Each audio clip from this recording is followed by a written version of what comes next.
کرتے ہیں۔ اور یارو یاد رکھو، اگر حضرت امام حسین سرکار کے کندھوں پر سوار ہوں تو حضرت سیدنا فاروق اعظم یہ کہیں کہ اے حسین، تو بڑا خوش نصیب ہے کہ جس پر تو سواری کر رہا ہے وہ نبیوں کا تاجدار ہے، جس پر تو سواری کر رہا ہے وہ نبیوں کا تاجدار ہے۔ تو سرکار آگے سے ارشاد فرمائیں جو سوار ہے وہ بھی بڑا باکمال ہے، اس کی وہ اپنی ہی شان ہے۔ تو جو نبی علیہ السلام کو اپنے کندھوں پر اٹھائیں اس صدیق کا مقام و مرتبہ کیا ہوگا۔ اور حضرت علی المرتضیٰ شیر خدا رضی اللہ تعالیٰ عنہ جب آقا کونین صلی اللہ علیہ وآلہ وسلم جب فتح مکہ ہوا تو اب سرکار بتوں کو توڑ رہے ہیں۔ ایک بت کی باری آئی تو سرکار نے حضرت علی کو حکم ارشاد فرمایا کہ اے علی اسے توڑو۔ حضرت علی نے عرض کی یا رسول اللہ آپ میرے کندھوں پر سوار ہوں۔ اب سرکار نے کیا فرمایا؟ سرکار نے فرمایا صحیح حدیث کے الفاظ ہیں، اس کا مفہوم یہ ہے، سرکار نے فرمایا اے علی تیرے اندر اتنی طاقت نہیں ہے کہ تو نبوت کا بھار اٹھا سکے، تیرے اندر اتنی طاقت نہیں ہے۔ لیکن یار غار کے جب کندھوں پر سوار ہوئے اس وقت سرکار نے یہ ارشاد نہیں فرمایا۔ اور کیوں؟ حضرت علی کے بھی پھر کیا الفاظ ہیں، حضرت علی کو سرکار نے پھر اپنے کندھوں پر سوار کیا اور کہا اس بت کو توڑو۔ اب حضرت علی جب سرکار کے کندھوں پر سوار ہوئے اس بت کو توڑنے لگے تو حضرت علی عرض کرتے ہیں اپنے صحابہ اپنے یاروں کی بارگاہ میں ایک بات کھلی تو عرض کرنے لگے، ایک وہ دن کہ جب میں سرکار کے کندھوں پر سوار ہوا تھا، میں اس بت کو توڑنے لگا تھا تو میرا ہاتھ عرش اعظم تک جاتا تھا، میرا دل کرتا تھا کہ میں ابھی عرش اعظم کو آسمان اس دنیا سے کھینچ کے زمین پر لے آؤں، چونکہ پردہ رکھنا تھا اس لیے میں نے اس کو ہاتھ نہیں ڈالا، اگر مجھے اجازت ہوتی تو میں اسے کھینچ کے زمین پر لے آتا۔ تو جس یار غار کے کندھوں پر سرکار سوار ہوں اس یار غار حضرت سیدنا ابوبکر صدیق کا مقام و مرتبہ کیا ہوگا۔ تو حضرت سیدنا ابوبکر صدیق رضی اللہ تعالیٰ عنہ اب سرکار کے ساتھ ہیں، اب غار میں پہنچے، غار کے قریب پہنچے تو آقا کونین صلی اللہ علیہ وآلہ وسلم کی بارگاہ میں حضرت سیدنا ابوبکر صدیق رضی اللہ تعالیٰ عنہ عرض کرتے ہیں یا رسول اللہ صلی اللہ علیہ وآلہ وسلم آپ یہیں رکیے، ٹھہریے، میں غار کے اندر جاتا ہوں اور دیکھتا ہوں، غار کو پہلے صاف کرتا ہوں۔ اب حضرت سیدنا ابوبکر صدیق رضی اللہ تعالیٰ عنہ نے اس غار کے اندر جو سوراخ تھے ان سوراخوں پر آپ نے ایک کپڑا لیا، بعض احباب کہتے ہیں چادر تھی، آپ نے اس کے چھوٹے چھوٹے ٹکڑے کیے اور سب سوراخوں پر آپ نے رکھ دیے، ایک سوراخ باقی رہ گیا، ایک سوراخ باقی رہ گیا۔ اب حضرت سیدنا ابوبکر صدیق رضی اللہ تعالیٰ عنہ نے غار کے سوراخوں کو بند بھی کیا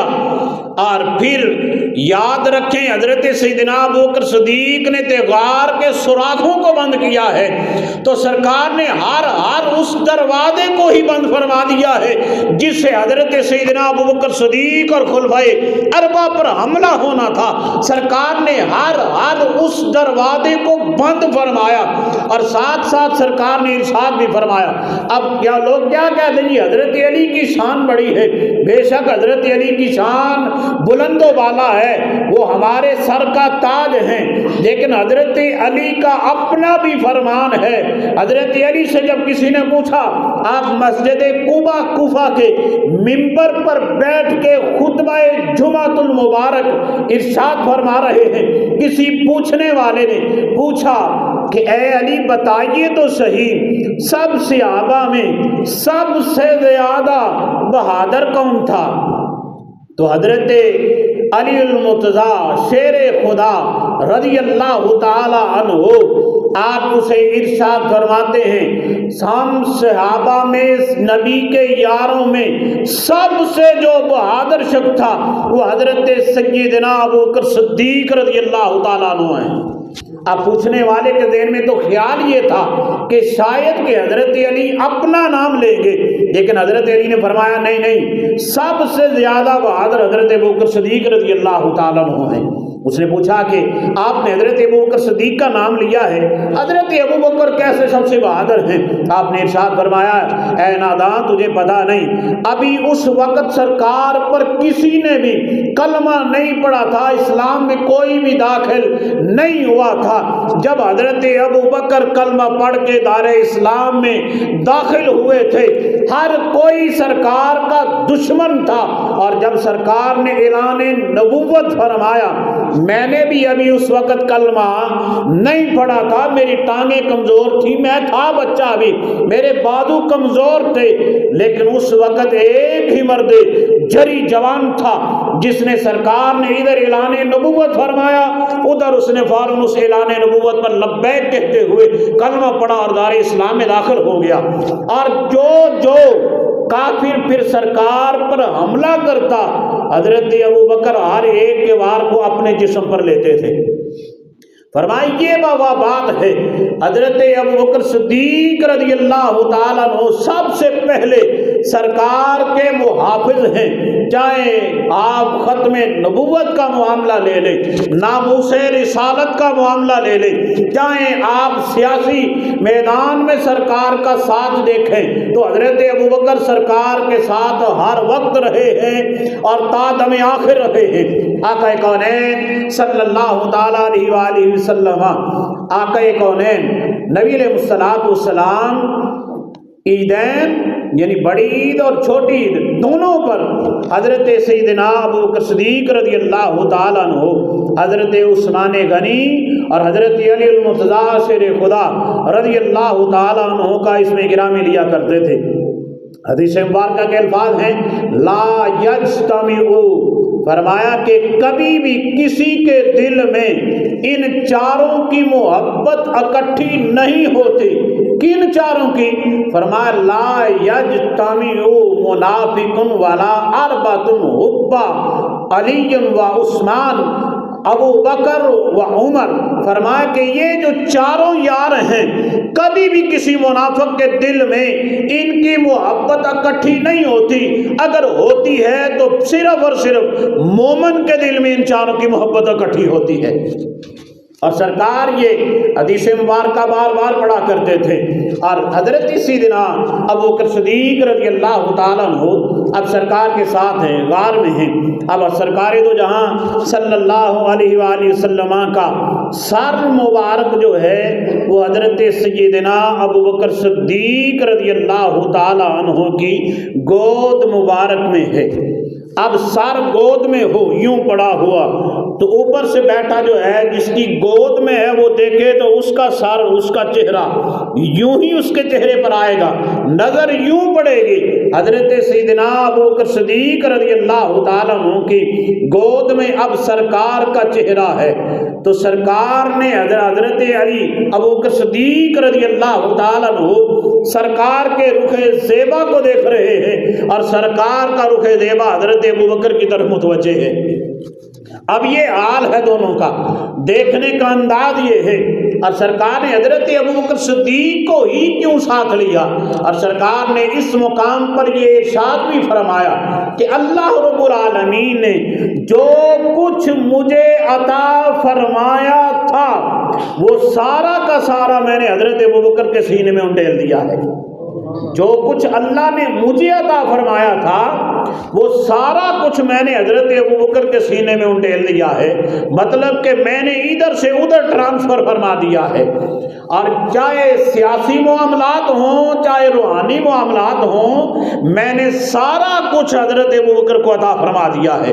اور حضرت ابوبکر صدیق رضی اللہ تعالیٰ عنہ کو پھر اتنا رنگ چڑھا کہ مفسرین فرماتے کہ حضرت محدثین نے یہ بات لکھی ہے، شارحین نے، کہ حضرت سیدنا ابوبکر صدیق رضی اللہ تعالیٰ عنہ جب غار سے نکلے اور نکلنے کے بعد جب مدینہ شریف پہنچے تو مدینہ والوں نے جب استقبال کیا تو اب حضرت سیدنا ابوبکر صدیق رضی اللہ تعالیٰ عنہ سرکار دو جہاں صلی اللہ علیہ وآلہ وسلم کے ساتھ ہیں۔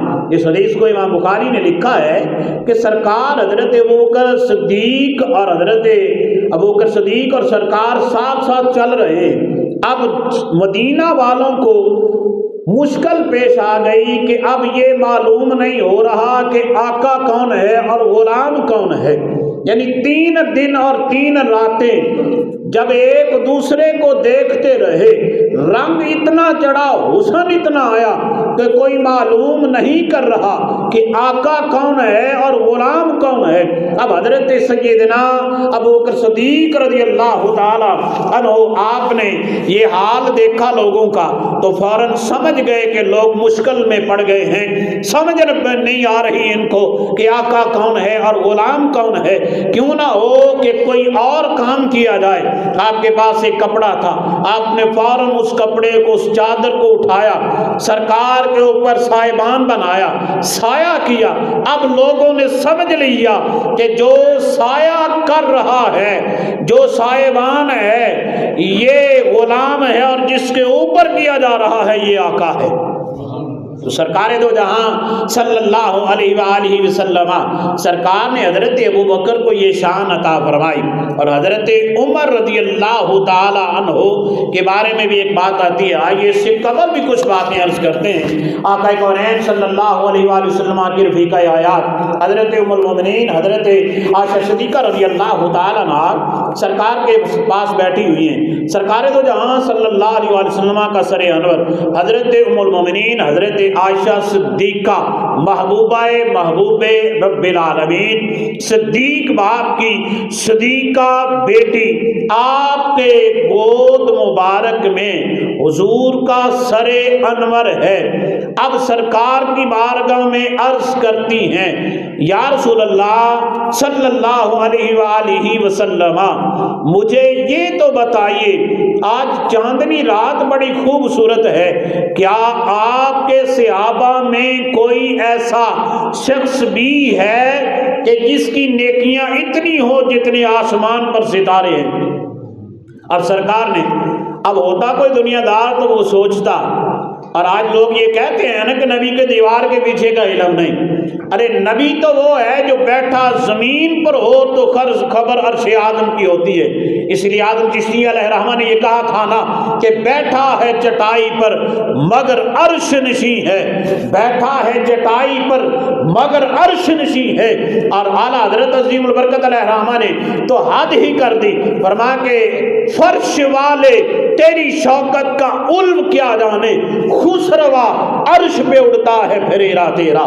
تو سرکار کی نظر عنایت کہاں تک دیکھتی ہے، اور سرکار نے اب سوچا نہیں، دیر نہیں لگائی، فوراً سرکار نے جواب عنایت فرمایا۔ کیوں؟ سرکار دونوں جہاں کے بلکہ کل عالمین کے سرکار آپ مالک ہیں، اسی لیے تو سرکار جانتے ہیں کہ فلاں جگہ پر کیا ہے، فلاں جگہ پر کیا ہے۔ ایک گھر کا مالک ہو، اسے پتا ہوتا ہے نا کہ میں نے فلاں چیز کس جگہ پر رکھی ہے، فلاں کس جگہ پر رکھی ہے۔ تو جو ہوئی عالمین کا بادشاہ تو اسے پتا ہے نا کہ فلاں جگہ پر کون سی چیز ہے اور فلاں جگہ پر کون سی ہے۔ تو سرکار جانتے تھے۔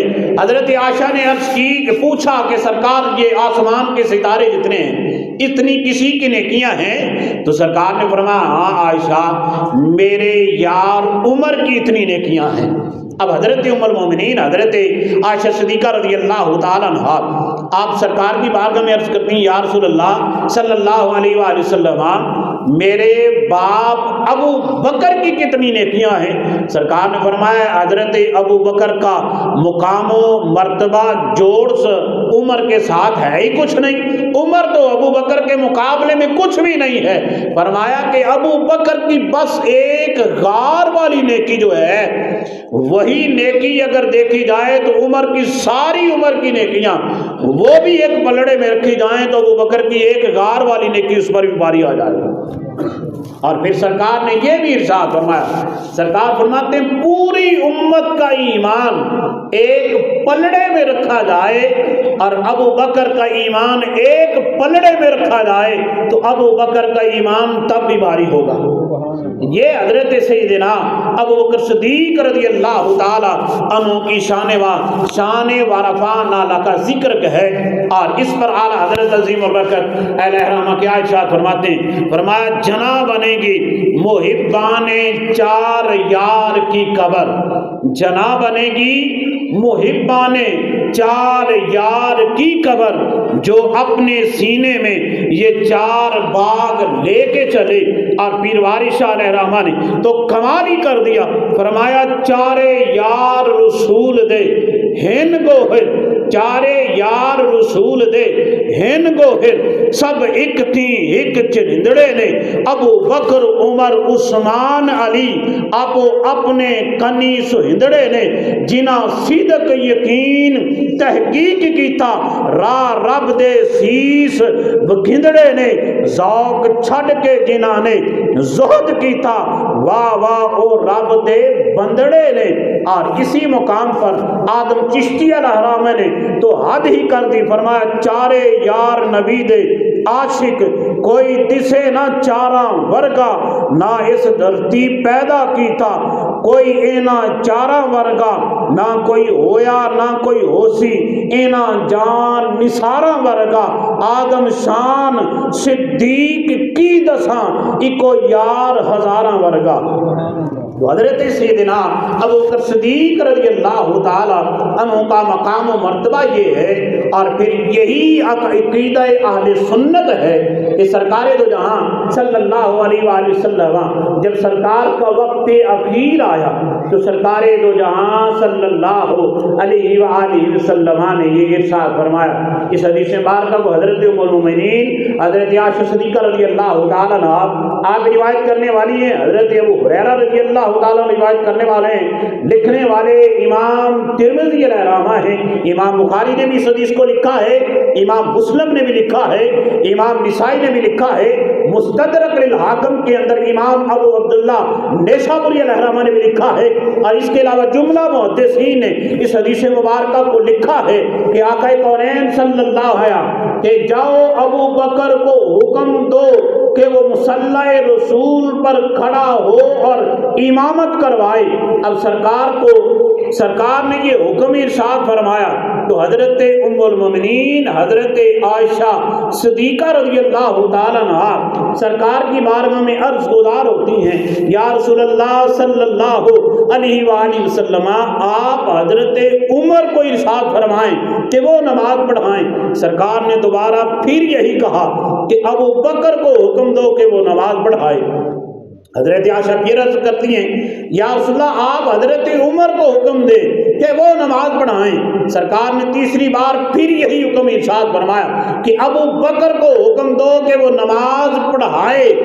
اب سرکار نے 3 بار یہ بات کی تو حضرت ام المؤمنین حضرت عائشہ صدیقہ رضی اللہ تعالیٰ عنہ آپ عرض گزار ہوتی ہیں، یا رسول اللہ صلی اللہ علیہ وآلہ وسلم ابو بکر میرے باپ کمزور ہیں، وہ آپ کی خبر غم سن کے وہ برداشت نہیں کر سکیں گے اور نماز رہ جائے گی، پوری نہیں ہو سکے گی۔ سرکار نے فرمایا نہیں عائشہ، ابو بکر کو عطا کیا ہے کسی اور کو پتہ ہی نہیں ہے، تو ابو بکر ہی یہ صدمہ برداشت کر سکتا ہے، کسی اور کے اندر اتنی ہمت اور جرت بھی نہیں ہے۔ اور پھر سرکار نے اپنے مصلی امامت پر خود حضرت ابو بکر کو کھڑا کیا۔ اب یہاں پر ایک عقیدہ سمجھ رہے، اب آپ کو ہو سکتا ہے کوئی یہ غلط فہمی میں ڈالے کہ حضرت ابو بکر سیاسی خلیفہ ہیں، اور کوئی یہ بھی کہے کہ حضرت علی رضی اللہ تعالیٰ عنہ روحانی خلیفہ ہیں اور پہلے خلیفہ ہیں۔ یہ بحث ہی غلط ہے، اس بحث میں کبھی بھی نہیں پڑھنا، اور یہ عقیدہ اہل سنت کے بھی خلاف ہے۔ آپ جس بزرگ کو اٹھا کے دیکھیں گے اس نے اسی ترتیب کے ساتھ ان چاروں کا نام لکھا ہے کہ بعد الانبیاء افضل البشر بالتحقیق خلیفہ بلا فصل حضرت سیدنا ابو بکر صدیق رضی اللہ تعالیٰ عنہ ہیں۔ اور سرکار نے حکم فرمایا مرو ابا بکر فلیصلی بالناس، فرمایا کہ مصلی رسول پر بس کھڑا ہو سکتا ہے تو ابو بکر ہی کھڑا ہو سکتا ہے۔ جب تک ابو بکر ہے، ابو بکر کی موجودگی میں کسی کو اجازت نہیں ہے کہ وہ امامت کا فرائض سر انجام دے، بس ابو بکر ہی یہ فریضہ سر انجام دے گا۔ جب تک ابو بکر ہے، ابو بکر کے ہوتے ہوئے اور جس قوم میں جس جماعت میں ابو بکر موجود ہو، وہاں کسی دوسرے کو حق نہیں ہے کہ وہ مصلی امامت پر کھڑا ہو کے امامت کروائے۔ اور مصلی امامت عطا کر کے سرکار نے یہ بتا دیا کہ میرا خلیفہ اور جانشین ابو بکر ہے۔ اور اسی لیے خواجہ محمد یار فریدی علیہ الرحمہ نے یہ کہا تھا، ابو بکر عمر منظور ڈٹھم، ابو بکر عمر منظور ڈٹھم، اور پھر کہا کہ عثمان و علی مسرور ڈٹھم، حسنین سراپا نور ڈٹھم، فرمایا کہ نور ہیں۔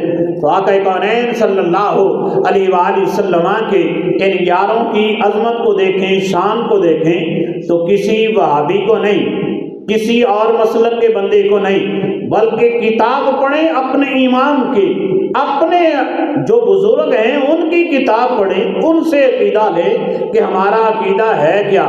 آج لوگ اس عقیدے سے ہمیں دور کرنے کی کوشش کرتے ہیں اور پھر بیچ میں یہ بات لاتے ہیں کہ جی حضرت ابوبکر کو سیاسی خلیفہ بنایا ہے۔ اب سرکار مصلی امامت عطا فرما رہے ہیں تو مصلی روحانی امامت ہے کہ یہ سیاسی ہے؟ سرکار نے یہ بھی امامت عطا فرمائی، اور جو سیاسی خلیفہ خلافت ہے اس میں بھی سرکار نے حضرت ابوبکر کو ہی پہل عطا فرمائی ہے۔ اور یہ 14 صدیوں سے چلتا ہوا آنے والا عقیدہ اہل سنت ہے۔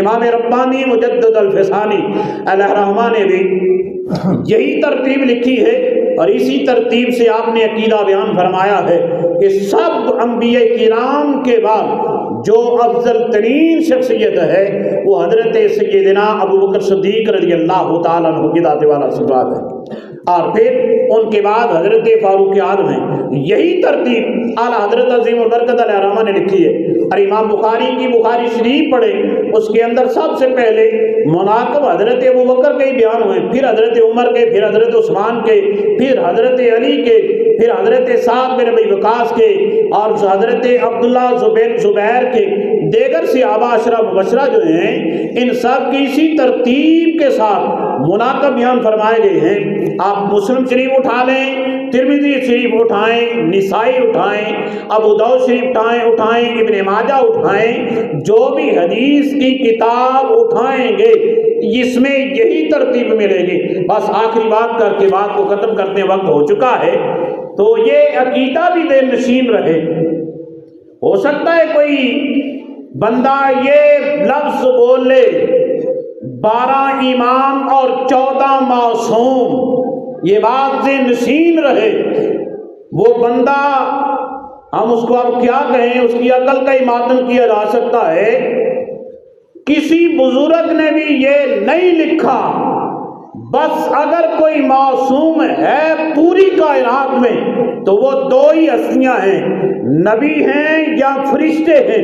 ان ہستیوں کے سوا پوری کائنات میں کوئی بھی معصوم نہیں ہے۔ صحابہ کے بارے میں، امہات المومنین کے بارے میں، اور سرکار کی اولاد پاک کے بارے میں، یہاں تک کہ حضرت فاطمہ الزہرا سلام اللہ علیہا کے بارے میں بھی یہ لفظ نہیں بول سکتے کہ آپ معصوم ہیں، بلکہ کیا بولیں گے؟ معصوم عن الخطا۔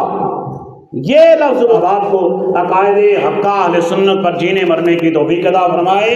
وآخر دعوانا ان الحمد للہ رب